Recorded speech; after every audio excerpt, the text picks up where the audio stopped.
Buenas aquí Armando el Rompecabezas. Estamos con el gran licenciado y CPA Alberto Bacobagué, que es el fundador de Bacobagué, de Academia del 1% y exsecretario del DEC, o del Departamento de Desarrollo Económico y Comercio.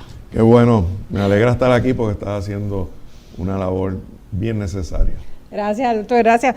Pues Alberto, ¿verdad? Yo acabo de darte un super intro, pero hay algo más, ¿verdad?, de ti que nos quieras contar a la audiencia, ¿verdad? Y de todos estos proyectos que tú has hecho, no solamente en el DEC, pero post-DEC y que estás ahora haciendo en tu vida. No, te digo rapidito, yo empecé mi carrera jugando a hacer muebles en una fábrica de muebles, manufactura. Eso marcó mi vida. De ahí me hice CPA y luego abogado, pero siempre estuve buscando un propósito, y eso me llevó el sector privado, a aprender de firmas en aquel momento Big 8 de contabilidad pública. Después estuve en bufetes, gran recuerdo del licenciado Moncho Mellado. Y de ahí pasé a la gestión pública. Tuve el reto de básicamente establecer la oficina del comisionado de instituciones financieras. Sí, que fuiste General Counsel. Junto a Ángel Rosa. De ahí fui vicepresidente ejecutivo del Banco Gubernamental de Fomento, cuando eso era una institución bien respetada en todo el mundo. Y de ahí pasé a ser presidente del Banco de Desarrollo a los 29 años.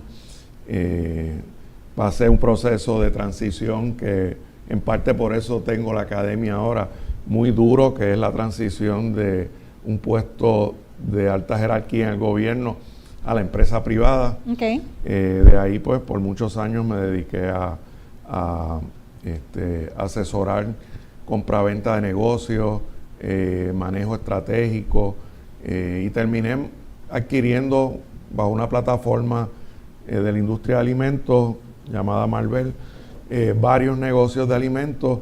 Se lo vendimos a la sombrilla de B. Fernández. Y de ahí pues... Has tenido muchas vidas. De ahí pues pasé nuevamente a mi segunda ronda en el gobierno, que aunque ya mucha gente no quiere tener segunda ronda, yo se la recomiendo a todo el mundo. Y pues es otra conversación de por qué yo la recomiendo. Ahí fui secretario de Desarrollo Económico, y pues tuve la difícil encomienda de ser el último presidente y chairman de la Junta del Banco Gubernamental de Fomento, institución que yo participé muy joven, y te digo que era una de las instituciones más respetadas en el mundo financiera.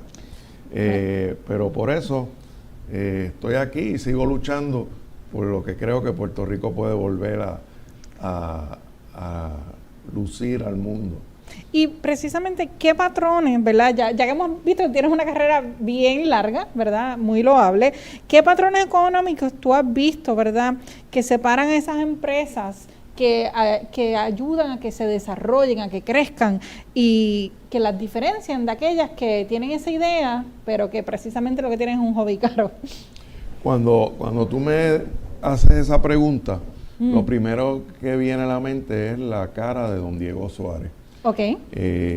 Porque ahí en el Banco de Fomento, él estaba en la Junta de Directores, y yo aprendí mucho observando a don Diego Suárez. ¿Qué en particular? La envolvimiento en la labor social. Okay. Yo aprendí la regla de que el 10% o 20% de tus clientes te generan el 80-90% de tu rentabilidad, y tú los tienes que conocer y tú los tienes que ver mensualmente. Tú te tienes que hacer amigos de ellos. O sea, ya lo tienes que conocer de rabo a cabo. Tienes que atender tu negocio. Sí. Yo aprendí observando a don Diego Suárez cómo la educación en su empresa era muy importante. Pero educar ¿verdad?, a lo que es todos los empleados sobre quiénes son los clientes. Todos los empleados, crear una estructura que tuviera una cultura, que tuviera una visión a largo plazo. Ahí yo conocí al primer planificador estratégico como tal. Ellos tenían a un señor que se llamaba Robert Alio, y ellos lo traían de Estados Unidos a hacer sesiones. Así que uso ese ejemplo porque eso es lo que necesita una empresa, en total envolvimiento, total pasión, conocer cuál es su misión, su visión, revisitarla, reinventarse, y entonces crear una cultura del personal, creer en el personal, envolverse en impacto social, porque tu empresa no está sola en el mundo, en la medida que sus alrededores crezcan, tu empresa va a crecer. O sea que, resumiendo, conoce a tu cliente, ten un norte de misión y visión, tienes que educar a tus empleados y tienes que ser parte de la comunidad. Así lo resumiste muy bien. Perfecto. Y, ¿verdad? Una de las cosas, ¿verdad? Como exsecretario del DEC es que usted trabajó mucho con los predecesores de la Ley 60, ¿verdad? La Ley 60 se crea en el 2019, usted salió en el 2016, o usted estaba con la Ley 73, con la Ley 74, con la Ley 20, con la Ley 22, o sea, eso que, ¿verdad? Para todos ellos que no saben, el Código de Incentivos, antes de que se hiciera en el 2019, había un montón de misas sueltas de un montón de incentivos, o sea, los mismos que hay ahora, pero en un montón de leyes separadas. O sea, cuéntenos un poquito, ¿verdad?, de qué específicamente buscaban lograr cuando usted era secretario como política pública de desarrollo económico y por qué esas leyes de incentivos son una herramienta tan importante. Hay que remontarse al Puerto Rico del 2012. Puerto Rico del 2012 estaba metido no era una recesión, no era una depresión, era una cosa que yo creo que los economistas no lo han estudiado porque no se atreven a cómo definirlo. Aquí se fue todo. El real estate bajó a 50% de su valor. Eso creo que es importante que usted lo pone en contexto del mundo, ¿verdad? En el 2007 fue el credit crunch, que pasó lo del subprime, y ya para el 2012 eso estaba completamente por el piso. Aquí habían cerrado prácticamente toda una sección de la banca. Se había ido la banca española y norteamericana porque los efectos de la salida de la 936, no había capital llegando a Puerto Rico. El real estate estaba 50% por debajo. Wow. Y ahora tenemos récords de ventas, no hay inventario, lo que hay es que estimular a que el gobierno quite tantas barreras y se pueda construir más. Claro. No es penalizar al capital que ha confiado en Puerto Rico, que se ha mudado aquí. Y estas leyes eran fundamentales también para cambiar un modelo de desarrollo económico que estábamos estancados. Claro. En Puerto Rico estábamos estancados pensando que éramos manufactura nada más. Claro. Y usando estos instrumentos pudimos cambiar la mentalidad a una mentalidad diversificada, donde la exportación de servicios es importante, donde es importante el hospitality y el área hotelera. John Borshow empezó la visión de la economía del visitante.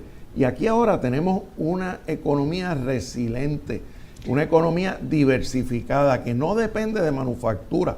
Manufactura es importantísimo seguirla, pero al estar balanceado, eso ayuda a la misma manufactura, porque muchos de los que se han mudado bajo estas leyes están invirtiendo en negocios de manufactura, claro, de dispositivos médicos, de investigación y desarrollo. Y comprar los créditos. Los ecosistemas son completos. Bueno, y si tienes, ¿cómo se llama? Ejecutivos, ¿verdad? Que ahora los puedes retener con personal de difícil reclutamiento. O sea que definitivamente lo que son los incentivos crea un ecosistema precisamente para retener y atraer capital. El que sabe un poquito de economía, y aquí es educar, las economías necesitan sangre por las venas corriendo, y eso es capital. Y Puerto Rico se quedó sin capital. Ahora hay capital corriendo. Bueno, yo voy a Bahía Beach y veo el nombre de tu hermano por todos sitios. Y si quieres ejemplo de cómo funciona un ecosistema, es que ahora todos los ingenieros, todos los arquitectos que se tenían que ir de Puerto Rico tienen más que trabajo aquí, haciendo casas, haciendo proyectos, edificios, se ven grúas, eso sin el capital no pasa. Ahora mismo es bien difícil conseguir un contratista. Todos estos hoteles y todo ese desarrollo, y que precisamente los hoteles es de los segmentos económicos que actualmente sigue repuntando y respectivo de lo que el resto. Y ahí hay una gran diferencia. ¿Qué pasó aquí? Que llegó John Paulson y creyó en Puerto Rico y llegó por las leyes 20 y 22 y me dijo, por estas leyes yo voy a hacer una apuesta estratégica, y porque Puerto Rico es el punto más al sur de Estados Unidos y está protegido por el Tribunal Federal. Esas fueron las palabras de John Paulson, y miren, es uno de los principales empleadores ahora en Puerto Rico. Está invirtiendo, trajo a Four Seasons Hotel. Four Seasons Hotel nos da prestigio en el mundo entero. Sí, hay gente que viaja específicamente a quedarse en una propiedad de Four Seasons. Ahora tenemos en Puerto Rico una infraestructura de hoteles de lujo del mundo. Sí, y ese es un ejemplo muy importante, ¿verdad? Porque precisamente estas personas que vinieron, estos individuos residentes inversionistas que tienen sus compañías de exportación, se enamoran de la isla, ven las otras oportunidades y pueden invertir, como usted bien dijo, en manufactura, en turismo, en cine, compran crédito y son empleadores de un montón de es un ecosistema que se ha expandido de una manera y tienen a sus hijos aquí envolviéndose también en los ecosistemas. Y ese knowledge transfer. Gente, sí. Y un punto bien importante, Ana, que se ha perdido. A mí lo más que me llena de satisfacción es cuando, y hay muchos que se han acercado a mí, padres que me dicen, mi hija o mi hijo regresó a Puerto Rico por lo que tú has hecho.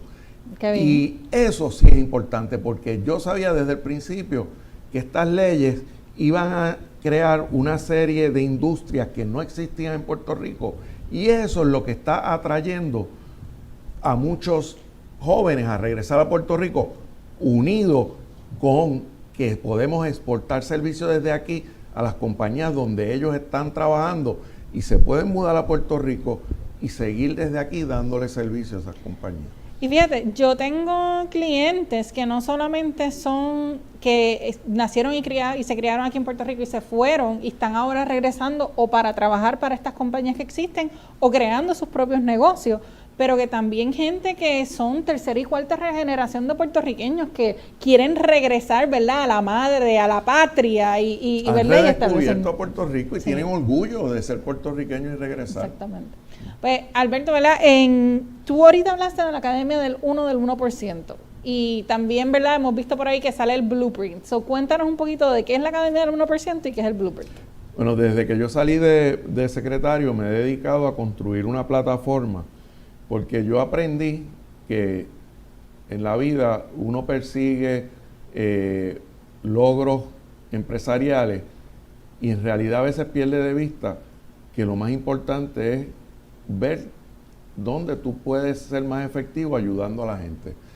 Y yo tengo una larga carrera de experiencia y yo veo que hay que ayudar con mentoría y hay que ayudar con educación.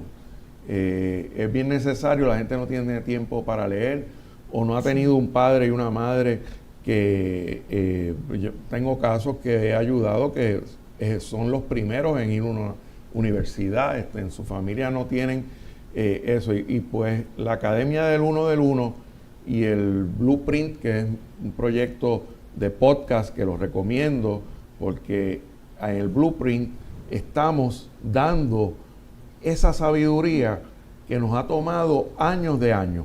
Nosotros no creemos en los gurús que lo que saben es mercadear y hablar bonito. Nosotros queremos compartir nuestras experiencias y nuestros ups and downs que los tiene todo el mundo. Y cómo hemos salido de cada una de esas situaciones. Y que la Academia del 1 lo que persigue es a esas personas que quieren transicionar, que se sienten estancados, saben que pueden hacer más, o que quieren cambiar de un trabajo y empezar un negocio, o que simplemente están en el proceso de encontrar su propósito, alinearlo, cambiar su mindset y entonces encontrar una metodología. Eso es lo que perseguimos. en la Academia del 1 del 1, ustedes dan mentorías y asesoramiento, y el Blueprint está en YouTube gratis. El YouTube es gratis y se llama el Blueprint, porque lo que estamos es ayudándolos a hacer un mapa de futuro en su vida. La academia tiene distintos ofrecimientos, pero es un acompañamiento, en realidad no es un curso, es un acompañamiento de mentoría con unas metodologías probadas de pares a pares, donde la mentoría ocurre con mi persona y mis experiencias, pero ocurre exponiéndose a pares. ¿Y quién mejor se beneficia, verdad, de la Academia del 1%? O sea, hay el famoso avatar. Bueno, lo que digo es como que es un empresario que ya ha hecho $1 millón en ventas, como que ¿en qué etapa del negocio es donde es mejor decir, wow, ahora es que debo ir a buscar la Academia del 1%? Excelente pregunta. Yo he encontrado que yo ayudo mucho y los pares ayudan a tú acelerar tu propósito. Si ya tú eres un fundador y estás en tu camino, pero quieres adelantar 10 o 15 años, mi experiencia es que la única manera de hacerlo es acompañado. Siempre uno sabe que uno va a llegar a la meta, pero ¿cuánto quieres llegar? ¿Tienes 30 años y quieres llegar a los 45 o quieres esperar hasta los 65?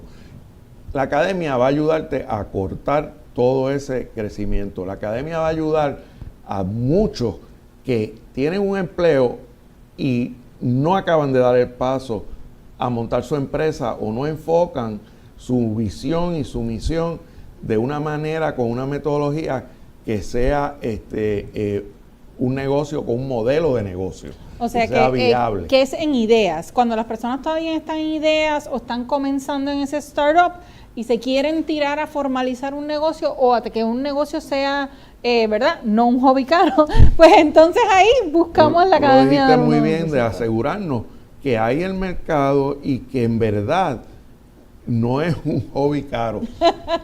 Lo escribiste muy bien. Y el tercer, que a mí me encanta, la gente está viviendo hoy en día, la expectativa de vida es 90, 100 años para mucha gente.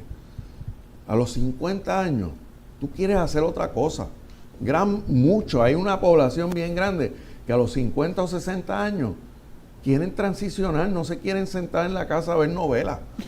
Quieren, en verdad, encontrar un nuevo camino. Y yo no voy a predicarles, yo les voy a hablar con mi experiencia, porque como dije antes, yo empecé como contable, cambié a abogado, cambié a funcionario gubernamental, manejo una fundación, así que yo mezclo los tres sectores, manejé negocios de alimentos donde había manufactura, distribución y mercadeo, y yo es brindarle esa experiencia a todo aquel y enseñarle cómo uno sale de una cosa y se mete en otra, porque lo hice, salí y me dolió, salí de gobierno en el 92 y pasé el trabajo y me deprimí hasta que engrané. Después vendí negocios, cambié y después volví al gobierno, volví a salir del gobierno y a inventar unas plataformas basadas en necesidad.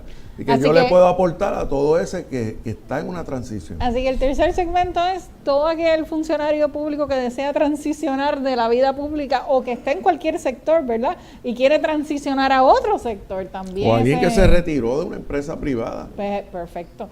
Pues, ¿verdad? Así que ya hemos aprendido, y creo que uno de los dos temas que hemos tocado en los dos segmentos del día de hoy es que usted no está solo.